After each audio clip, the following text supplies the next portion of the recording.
the sound can only be described as otherworldly. But the source is as commonplace as the ground we walk on, the air we breathe.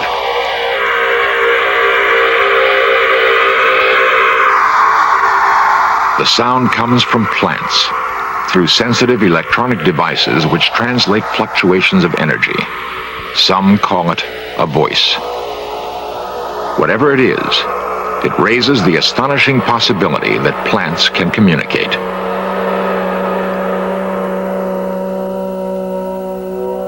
If plants can communicate, what are they saying?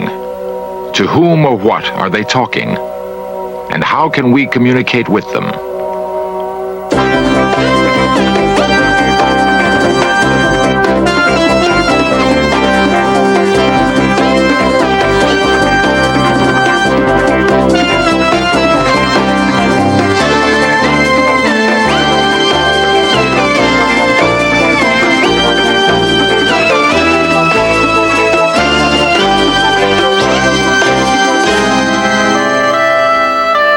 A leaf is an amazing organism for utilizing the energy of the sun to produce life. Now we learn that a leaf may also have something remarkable to tell us, if only we listen.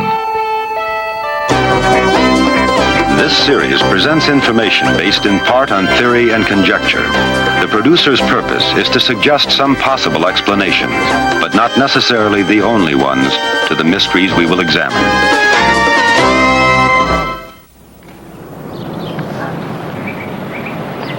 You'll see that plants can tell you different stories about themselves as you feel them. That's right, they do talk. Learn how to talk to them. Okay, everybody, let's have some fun now. You take your hand and just put it above the plant and just do this slowly. Do plants feel? Children often have an easier time grasping a new concept. They tend to be less skeptical, more accepting of phenomena outside the normal range of human experience. It's an energy that the plant is sending back to you.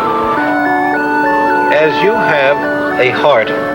Marcel Vogel believes that plants do have feelings, feelings that man can share. But boom, boom, boom. Now plants have a heartbeat too. Plants give. Vogel is a research chemist in San Jose, California. Feel that? He has devoted years to studying plant behavior with sophisticated machines and with what he calls his mind's inner eye. The green thumbs among us have always known there was more to growing things than the right alchemy of soil, water, and sunshine. They seem to have some special communion with plants, an ability to make them thrive. The so-called brown thumbs don't seem to be able to do that.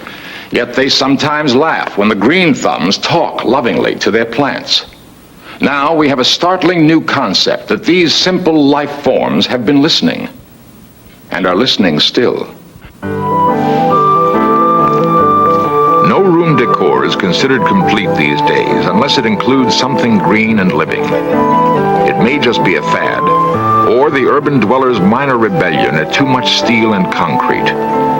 Or the roots may be deeper, touching something forgotten in many of us. Whatever it is, plants are big business, and trained minds are beginning to pay attention to a mysterious new aspect of the green world around us. The Denver Botanical Garden provides a unique environment for plants. Music played a major role in an experiment with green life, which startled the scientific community. The experiment led to the astonishing conclusion that plants have perceptions not unlike human senses, and that they respond dramatically to certain sounds. Dorothy Retallack's passion is music. After raising her family, she returned to college to complete her degree in that subject. She also studied biology, and a sympathetic teacher allowed her to combine her two interests in one project. Mrs. Retallack had always felt an affinity for plants. They were as much a part of her world as music. Mrs. Retallack theorized that in subtle ways, plants might share her sensitivity to sound. Harsh music had always bothered Mrs. Retallack. Could it be that plants also preferred one sound to another?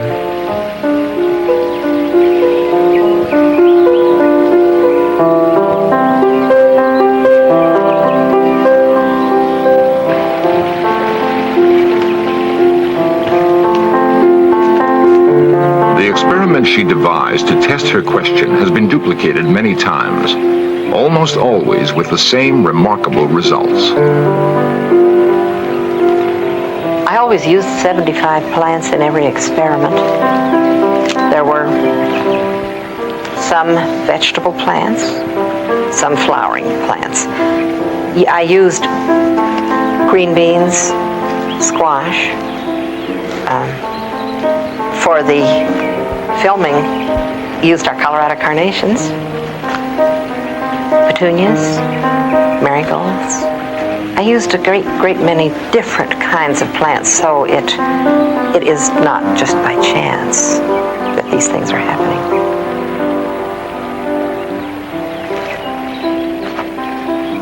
Mrs. Ritalik created two distinct environments for her test plants. Water levels were kept the same in both.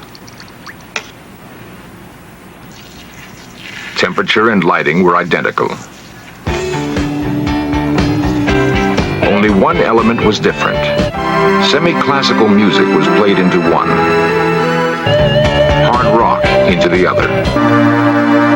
In the chamber with soft music, the plants leaned toward the speaker, seeming to draw strength from the melodious sounds.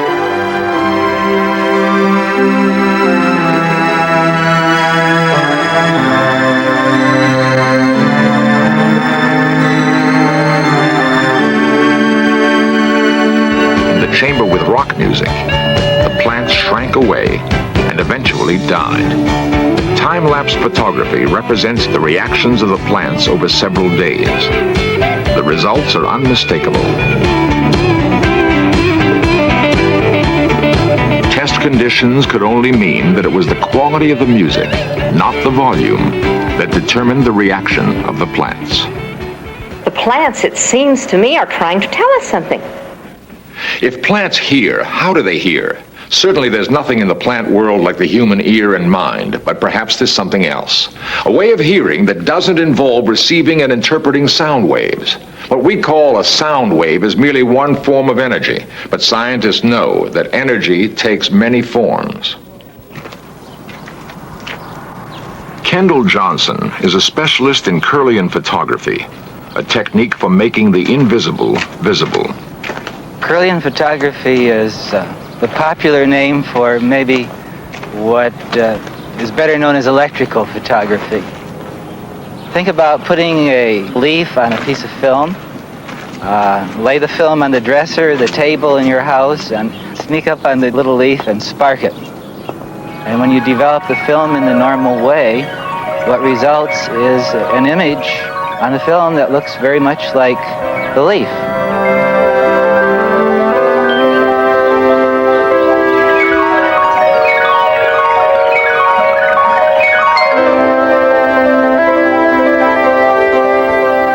Through the work of Kendall Johnson and others, a new world has been opened for exploration. Perhaps the aura captured photographically is the force others say they have felt with their hands, recognized in their mind's eye.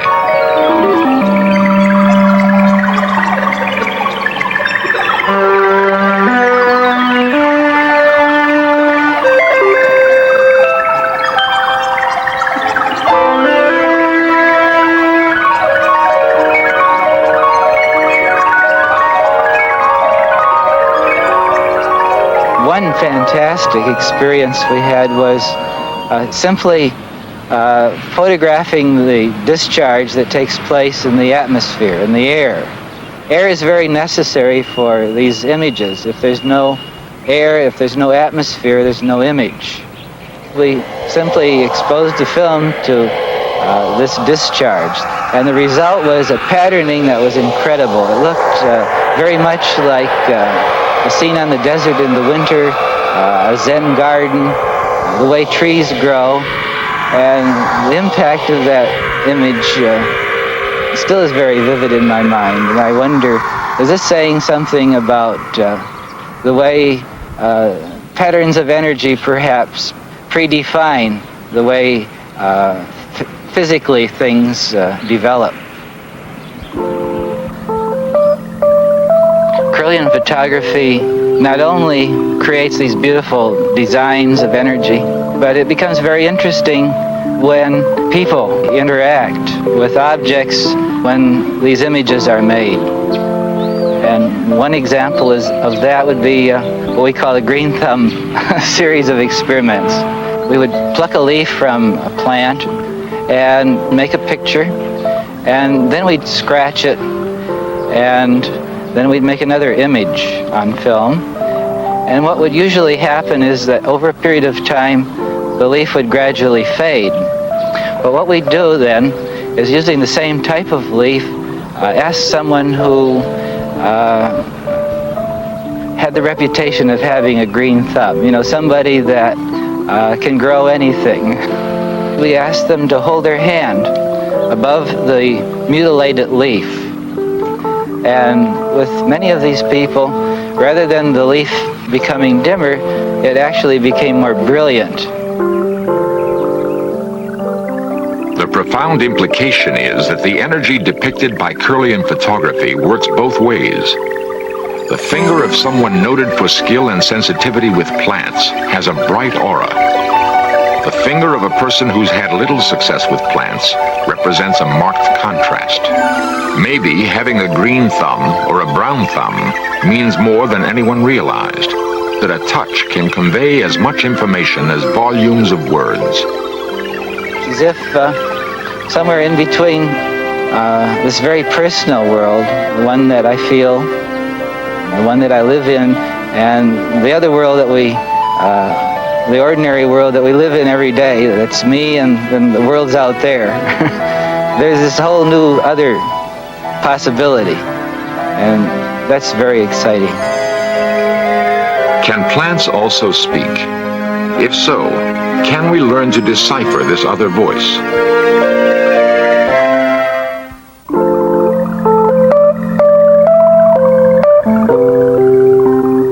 For the lover of things that grow, the ultimate would be to learn that plants have a language that can be learned. It would satisfy the needs of those who touch and complete that miraculous chemistry between man and plant.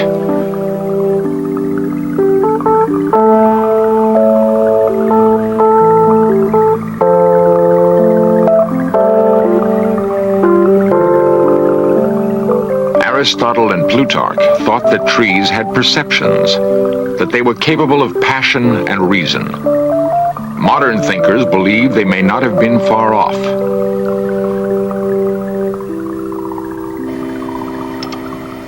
Cleve Baxter has spent more than 25 years researching the behavior of plants. All right, now we're going to use a pair of electrodes that are regularly used on people, but now are mounted between this C-clamp. Baxter is a polygraph expert and has conducted lie detector tests for the Army and the CIA. The polygraph is essential to his work with plants. This is a conventional piece of polygraph equipment of which we're using only 1/3, the galvanic skin response section. Now I'm going to activate the chart drive on the equipment and turn up the sensitivity and balance in the plant between these electrodes. Now, the tracing we're getting now represents the plant.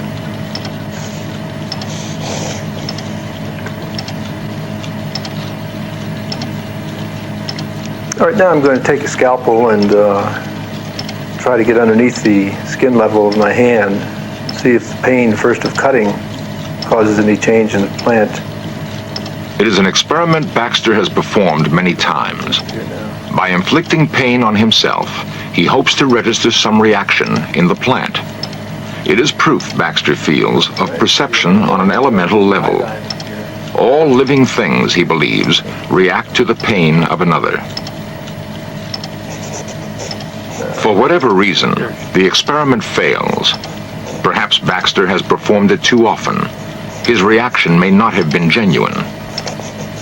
Baxter now tries the experiment with In Search of staff member Kay Hoffman. I'm going going to balance this in and turn it to automatic 0 in this case. And let it quiet down a little bit.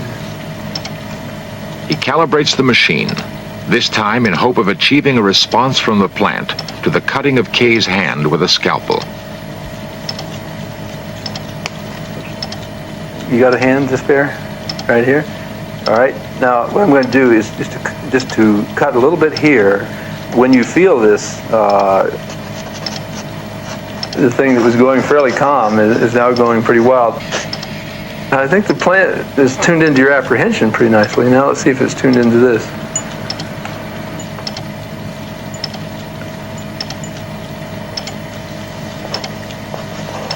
Now, I'm going to put some iodine in there.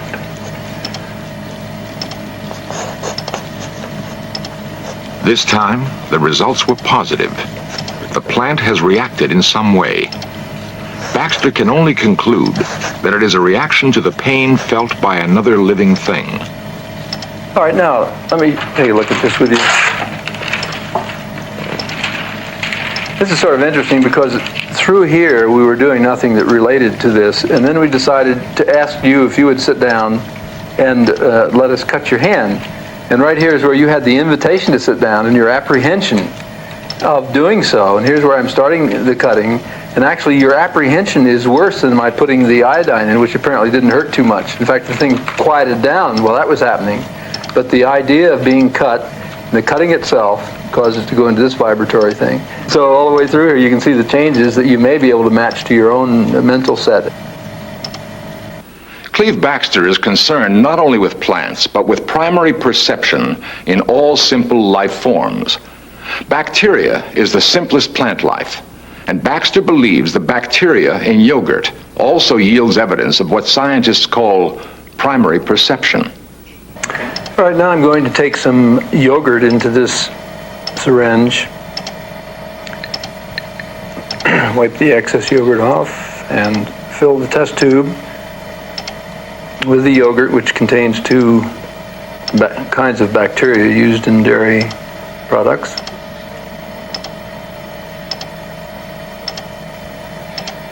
And I'm going to take the two silver wires that are being held and clamped into place by this little device, put the two silver wires down into the yogurt and place them steady position with this little clamp. Baxter sees no difference between wiring the finger of a person to his lie detector machine and wiring a beaker of yogurt. I'm going to attach The yogurt is alive too. leads, little alligator clips, But does the simple life form at work in the yogurt have feelings? and these leads go to the biological preamplifier up here, and from there into the final amplification that drives the pen motors. How wide is the gulf between man and plant, if there is a gulf at all?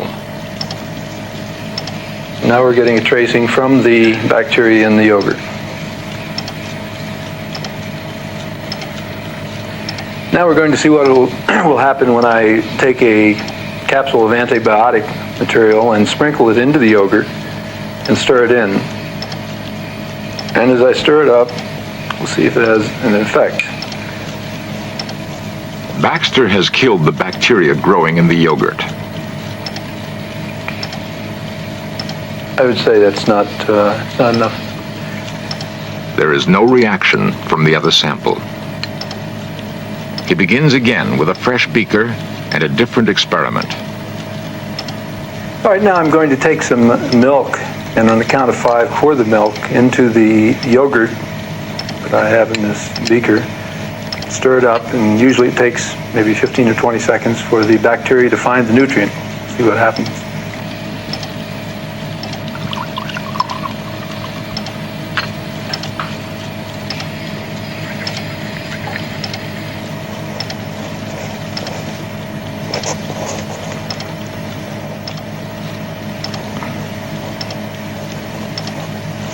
You have about a 15 or 20 second delay, and then this is the kind of activity you get here.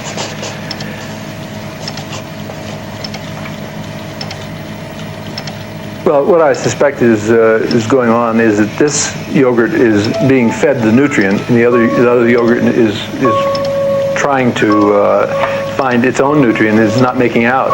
In other words, it's not being fed anything, and yet it somehow is aware that the other yogurt is being fed. To Cleve Baxter, the inescapable conclusion is that even the simplest living things have feelings. If you've ever awakened in the night with the knowledge that something has happened to someone you love and found out you were right, you might have wondered who or what was the messenger. One intriguing idea presented by this trip through a world of other voices is the possibility that plants carried the message. Apparently, plants feel and hear and speak to each other. Can they talk to us? It's clear we have a lot more to learn by deciphering these other voices, by listening with the patience this green world has apparently lavished on us for so long. As the races of man speak in different languages, so do the varieties of plants manifest their voices in different ways.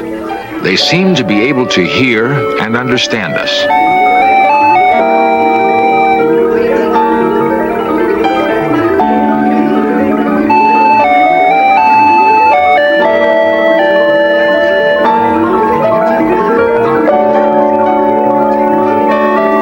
For the time being, however, we must listen to them through our machines.